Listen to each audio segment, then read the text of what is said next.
Hindi mo napapansin araw-araw exposed tayo sa toxins mula sa pagkain, hangin, at stress.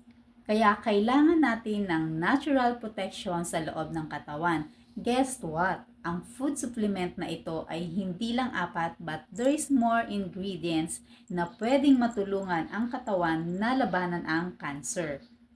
Here's another four. Number one is spirulina, the powerhouse antioxidant. Tumutulong protektahan ang mga cells natin laban sa oxidative stress na nagtitrigger ng cancer cells. Number 2, prune. May polyphenols na lumalaban sa free radicals at inflammation. Ibig sabihin, less chance ng cell damage. Number 3, green tea. May EGCG na kayang pabagalin ang pagdami ng cancer cells. And sobrang powerful ng compound na yan. Number 4, vitamin C. Hindi lang pampalakas ng resistensya, kundi pang-neutralize din ng toxins na pwedeng magdulot ng cell mutation.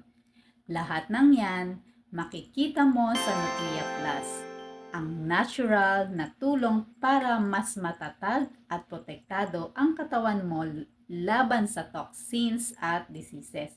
Kung gusto mo pang malaman ang last 4 natural food ingredients of Nutria Plus, follow, like, and share this page or i-message ako para malaman kung paano ka din makaka-start mag-protect ng health mo.